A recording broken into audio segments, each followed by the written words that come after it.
Chicos, paz y gracia sean multiplicadas en nombre de nuestro Dios y Salvador Jesucristo. Este es el podcast de Joel Ruiz y sus amigos, un espacio producido por la Escuela de Formación Ministerial Puente de Conocimiento. Esto es, acercando a nuestras comunidades evangélicas al mundo académico. No olviden nuestro lema: nosotros no lo sabemos todo, vivimos en un continuo aprender. Por eso nos identificamos como puente de conocimiento. Y el día de hoy le tengo un tema de gran interés. Por favor, permíteme leértelo en griego, sin la intención de impresionarte. Jesús auto apekrite ei kakos alaleza marterison perito kakos ei de kalos ti medereis. Evangelio según Juan, capítulo 18, versículo 23. Si he hablado mal, pues muéstrame dónde está el mal. Si he hablado bien, ¿por qué me golpeas? Álvaro. Voy a hablar acerca del recurso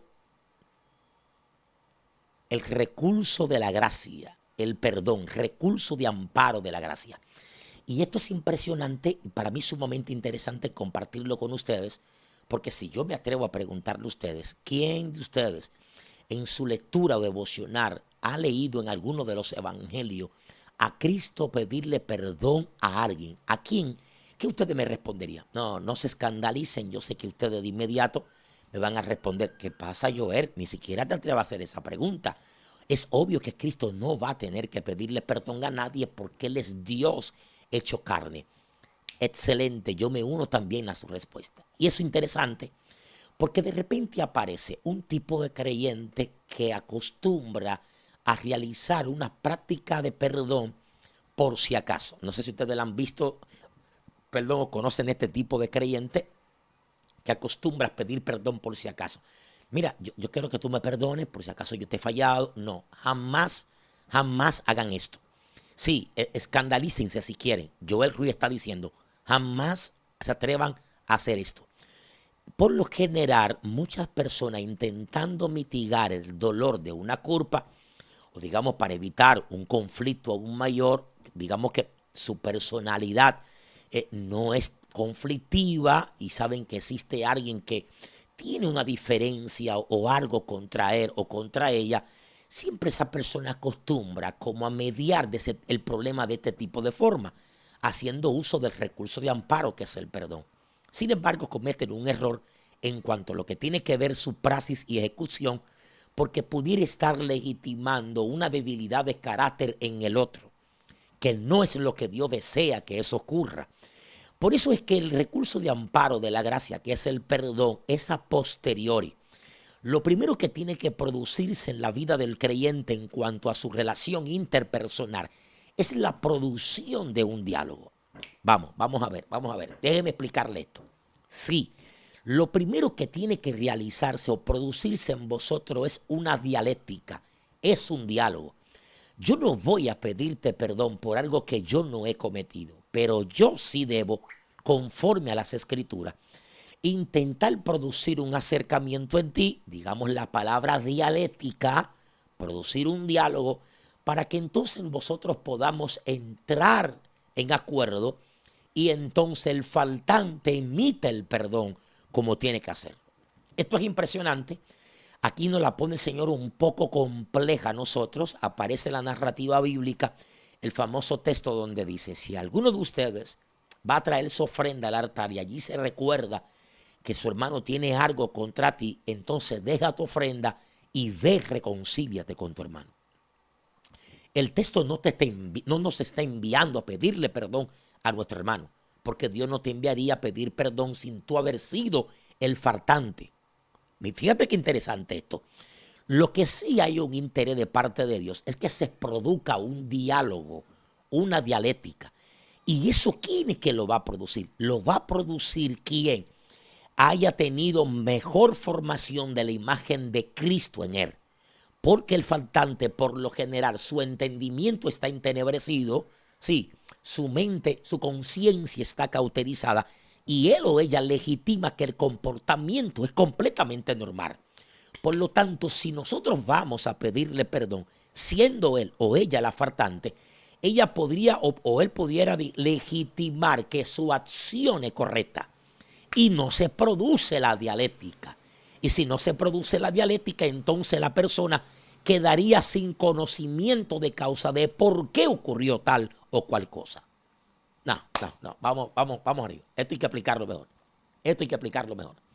Señores, voy a rescatar otro texto interesante. Esto solamente a modo de introducción, ¿no? Si este tema a usted le llamó la atención, le gusta, le interesa y quiere que yo desarrolle una parte 2, por favor, déjenmelo en su comentario. Déjeme también saber si este nuevo sé que he preparado a usted le gusta más, ¿sí? Si se ve bien. Porque lo que voy a empezar a desarrollar es sumamente interesante. Voy a rescatar otro texto sumamente valioso y es el texto que dice de la siguiente manera: con misericordia y verdad se corrige el pecado. ¿Qué es lo que se hace?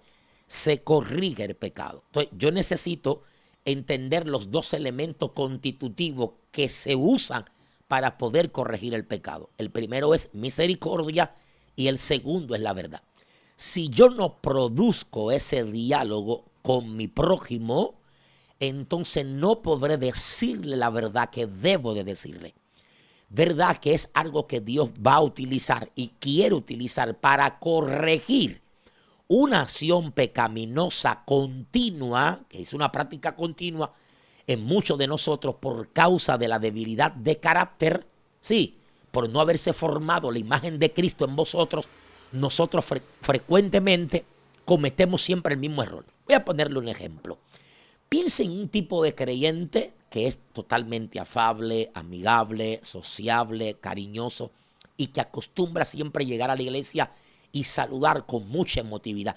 Dios te bendiga, Pedro. Dios te bendiga, Berky. ¿Cómo te va, Margot? Hey, Dios te bendiga, mi hermano. Sin embargo, hay una persona en el grupo que cuando te ve llegar, rechaza tu saludo, siendo cristiano. Rechaza tu saludo, no te responde de la misma forma emotiva como tú deseas recibir también recíprocamente que te devuelvan ese saludo. Dios te bendiga, Margot. Dios te bendiga. ¿A quién es que tú tienes? ¿A Cristo o al diablo dentro de ti? No, sin acusar, es broma. Lo que pasa es que puede ser que sea cristiana o cristiano, pero eso no significa que la imagen de Cristo haya sido formado en ti. Y hago un paréntesis aquí para volver a rescatar mi bendita crítica a los directores de escuela bíblica de todos los concilios. Por Dios, dejen de estar jugando con estudios juguetes.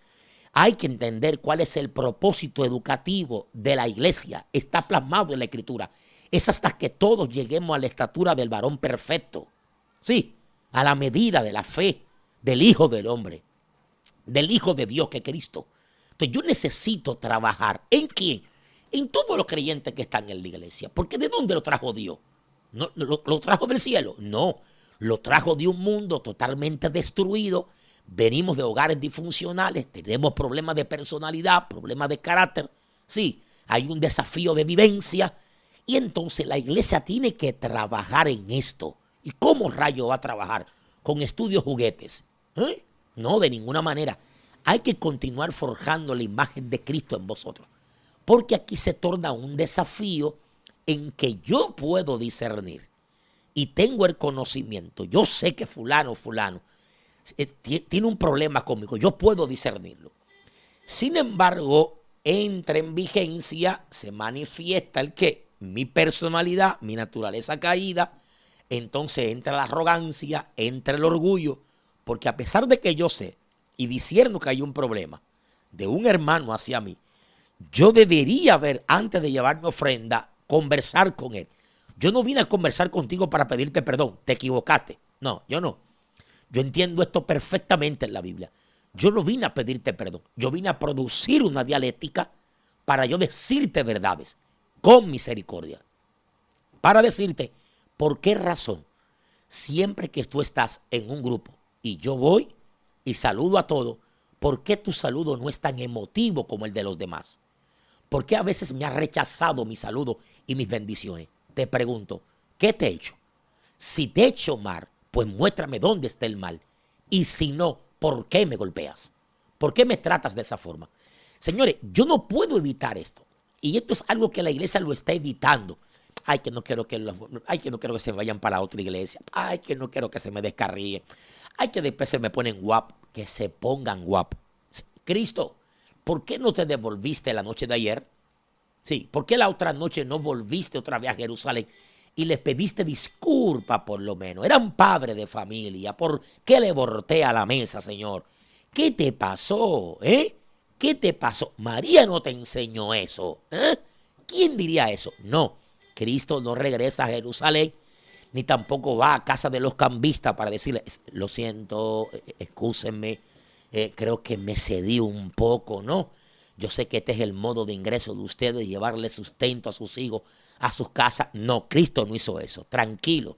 Es que mi casa es casa de oración y ustedes la han convertido en casa de ladrones. Esta verdad no puede ser ocultada. Ahora, lo que yo, a pesar de lo que he hecho, yo voy a extenderle mi misericordia si ustedes se arrepienten. Esto no se está haciendo en la iglesia. Evitar el diálogo, no. Si tú asumes que hay un problema entre Pepito y Sofía, pues úntalo para que dialoguen y se expresen sus verdades. Interesante. Voy a rescatar otro texto interesante. Señores, esto hay que entenderlo. La gente habla de perdón, pero lo usa a modo de retórica, pero no explica cómo se ejecuta el perdón en la praxis. Déjame tu comentario, por favor, si esto te está gustando, si está aprendiendo de este estudio, porque esto es brillante, esto es maravilloso. Vamos a ver. ¿Qué resulta? Que yo he hablado en varias ocasiones acerca de la personalidad. Bueno, lo que pasa es que todavía estoy esperando unas cuantas cosas para poder invitar panelistas aquí, traer muchos amigos y amigas que dominan muy bien la psicología. Pero a modo de introducción, ¿qué es esto de la personalidad? La personalidad es un constructo psicológico. Sí, es un constructo psicológico.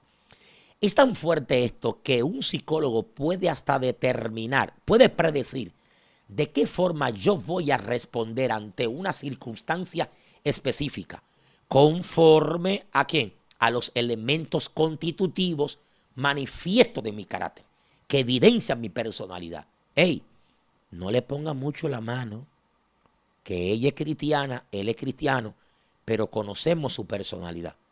Sabemos cómo puede reaccionar ante tal acción. Agárrense que esto es importante esto aquí. Que resulta que es verdad que los sanguíneos, los coléricos, son personas que hay que saberla trabajar. Sí, te lo estoy diciendo. Alguien diría, pero déjame de eso, de coléricos, sanguíneos, somos cristianos. Eso también es retórica. Eso también es retórica. Olvídate de eso. Somos cristianos, pero vivimos en un proceso de santificación. Y en ese proceso de santificación vamos construyendo la imagen de Cristo en vosotros. Si es que esto es nuestro objetivo o nuestro propósito. Vamos a ver. Mira, esto es interesante porque alguien sanguíneo y colérico puede discernir que hay un problema entre tú y él. Pero él tendrá el desafío, si tiene el conocimiento, de ponerlo en praxis. A pesar de que el orgullo llegará a él o ella no va a producir la conversación que debe producirse para que ambos puedan estar en paz y lleven su ofrenda al altar. Fíjate qué interesante esto aquí. Porque primero no lo va a hacer tú, que eres el conflictivo o la conflictiva, porque tu comportamiento tú misma lo legitima.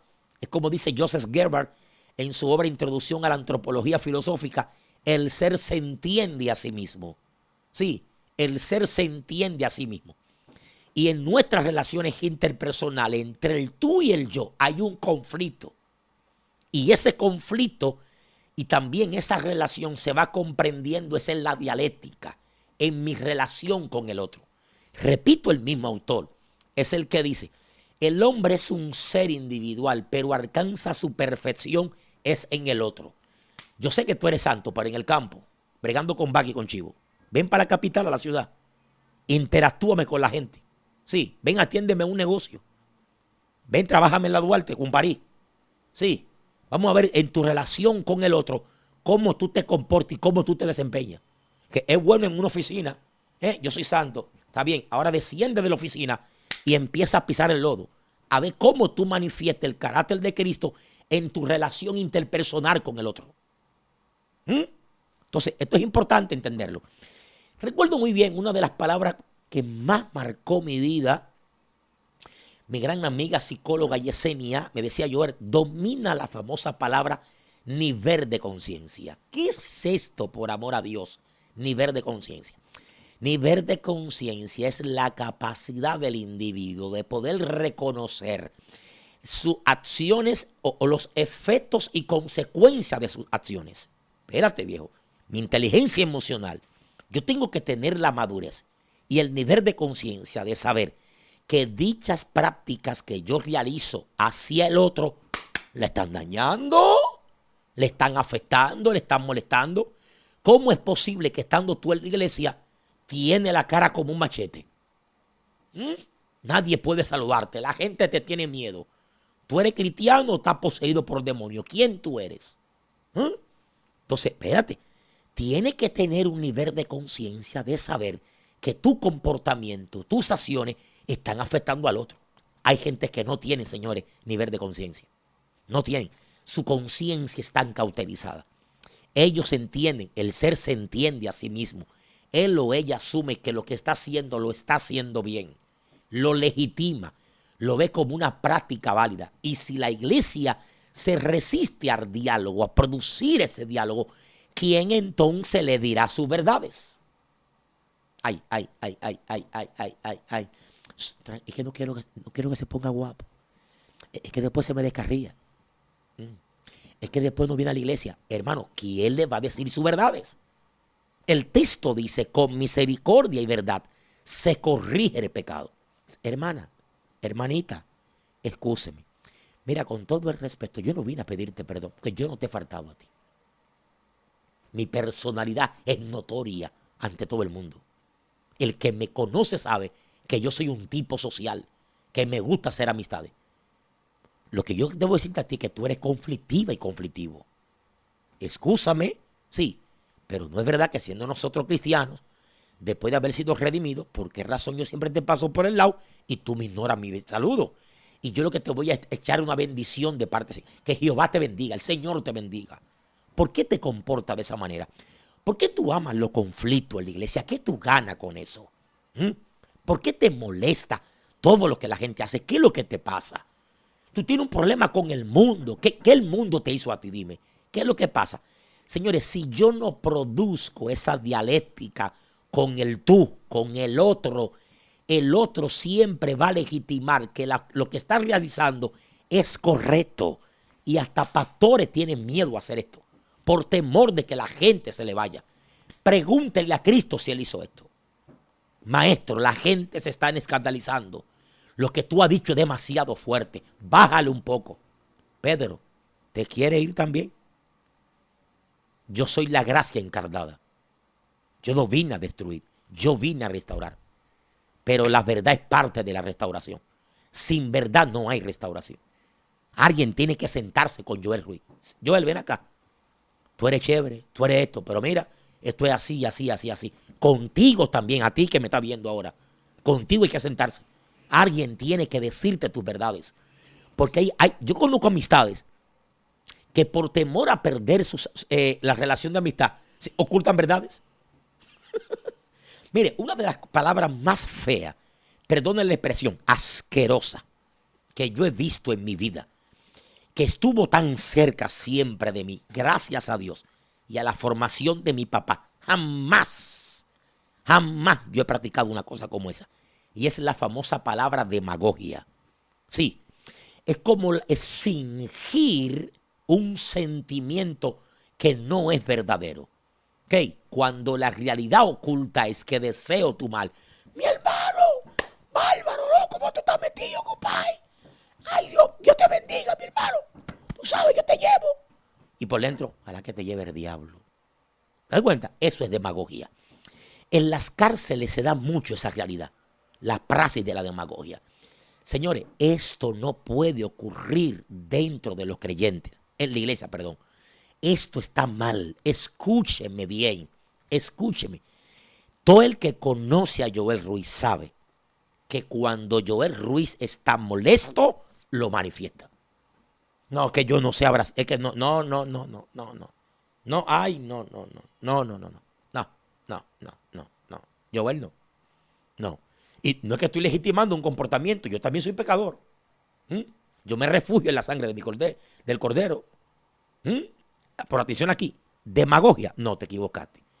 Todo el que conoce a Joel Ruiz sabe que ese muchachito amigable, cariñoso, si le hiciste algo, su rostro evidencia que algo tiene, algo tú le hiciste.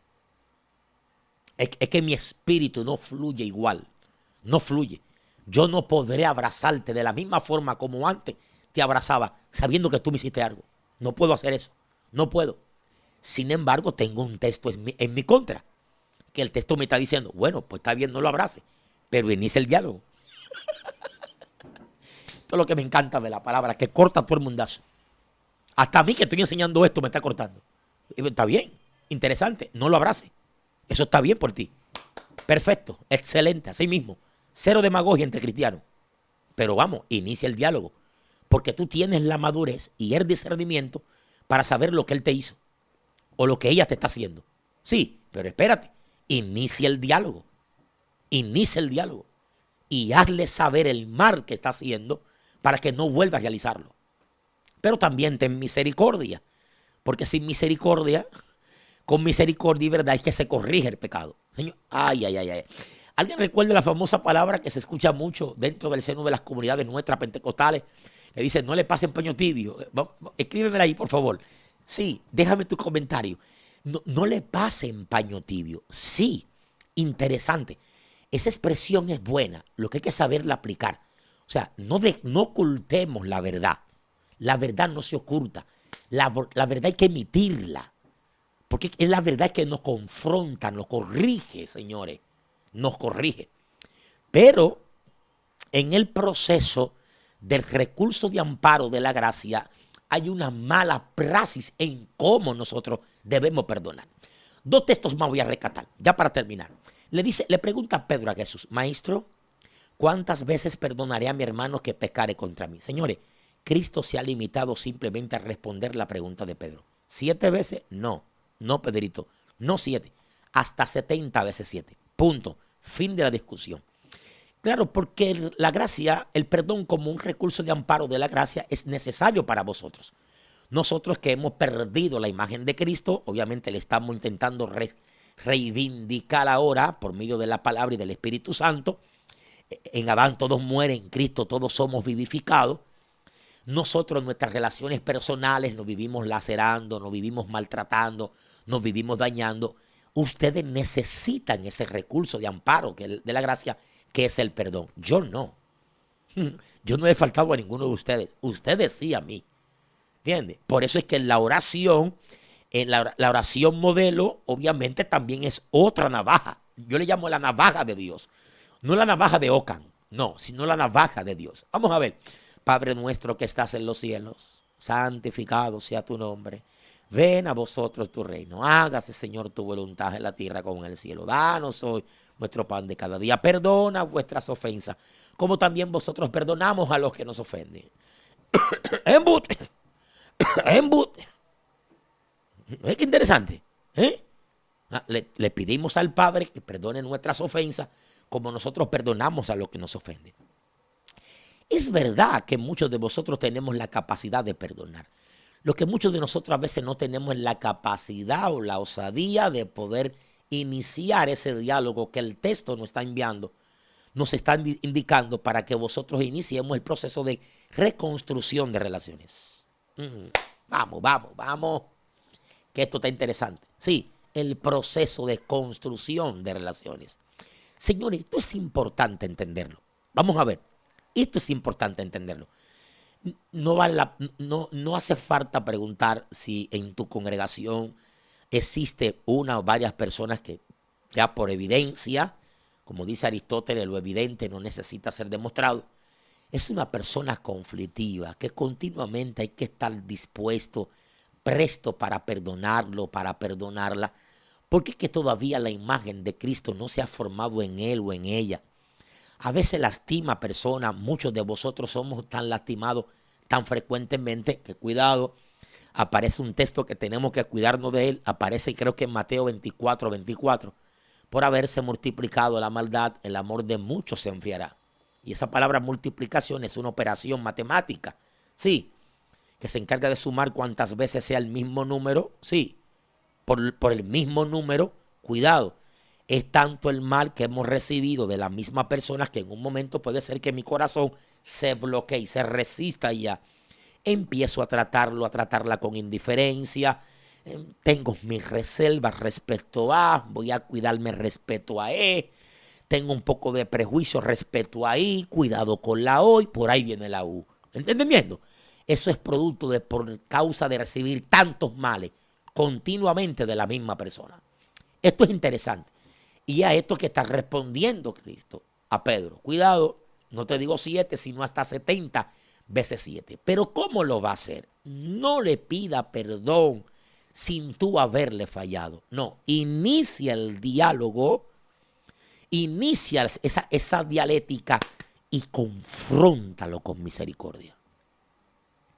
Príncipe, ¿por qué usted siempre se va de la iglesia corriendo cuando el culto... Todavía el pastor no ha despedido bien el servicio y ya usted está montado en el carro como que usted... ¿Qué es lo que le pasa a usted?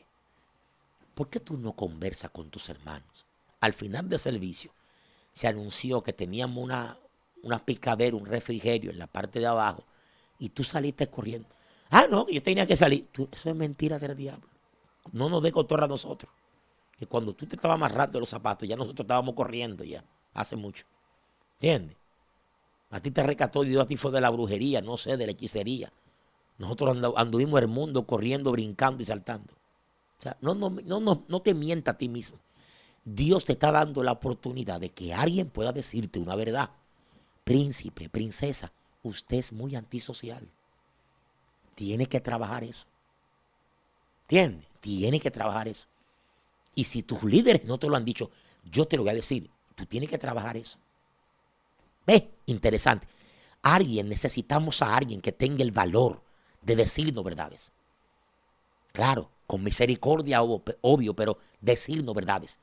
Porque esa es la verdad donde está el poder de producir cambio, de quebrar esa conciencia cauterizada. Conciencia cauterizada. Y esto es importante. Yo no quiero extenderme mucho, por favor, pero déjame tu comentario si esta introducción de este tema, el recurso de amparo de la gracia, el perdón, te ha llamado la atención, si lo has vivido, si a ti se te hace difícil, ¿sí? Se te hace difícil poder iniciar un proceso de diálogo. Pero perdón, con esto quiero terminar. Déjame contarle este testimonio. Hubo alguien en la cárcel de la Victoria, un pastor muy amigo, me dijo, yo tengo un conflicto y quiero conversarlo contigo. Tengo un conflicto con mi abogado, voy a bajar a audiencia y mi abogado me está solicitando que yo le pida perdón al tribunal y a la madre del difunto. Joel, yo me resisto a hacer tal cosa, porque es que yo no he matado a nadie. De hecho, yo ni siquiera participé en ese tipo de incidente. Por lo tanto, yo lo que soy una víctima del sistema. Me llamó tanto a la atención ese testimonio y esa experiencia, porque es una realidad que la está viviendo él, porque todavía aún está en prisión, le está viviendo.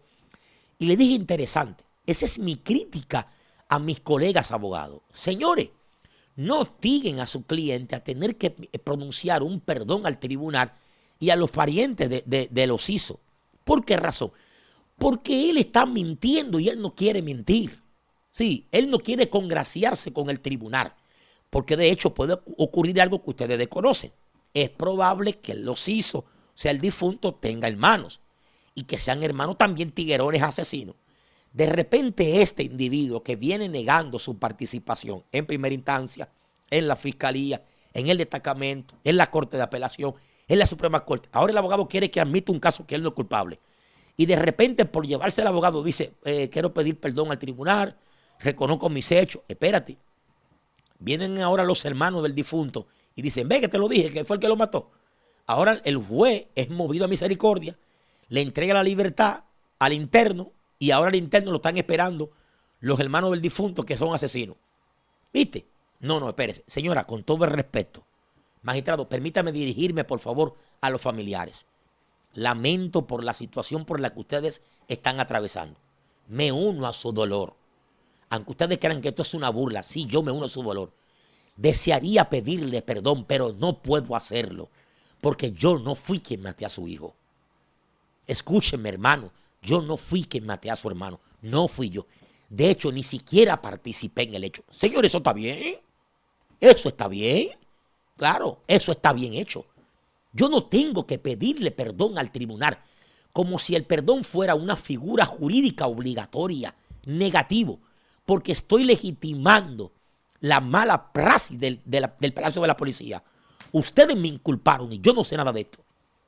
Al contrario, mi negación y mi descargo, luego yo lo utilizaré para hacer un procedimiento con mis abogados para que se revise esas malas prácticas del Palacio de la Policía. Esto es interesante esto. Si se oculta la verdad, no puede haber sanidad. Por lo tanto, tiene que producirse un diálogo porque el perdón es a posteriori, el diálogo es a priori. Lo primero que tiene que producirse es el diálogo. Luego en el diálogo vamos a pedirle perdón. Si nos hemos fallado ambos. Pero si has sido tú el faltante, tú debes de reconocer tus faltas y pedir perdón. Yo aceptaré tu falta y te perdonaré. ¿Ok? Y continuaremos, avanzaremos. Pelearemos juntos la batalla de la fe. Pero alguien tiene que decirte que eso está mal. Señores, Dios te bendiga y te guarde una vez más. Esto es Puente de Conocimiento, acercando a nuestras comunidades evangélicas al mundo académico. Soy tu hermano Joel Ruiz. Recibe un abrazo y un saludo de parte de este servidor. Nos vemos en la próxima. No olvides suscribirte al canal. Déjame tu comentario. Dime si te gustó este nuevo C. Nos vemos en un siguiente encuentro. Hasta la próxima. Dios te bendiga.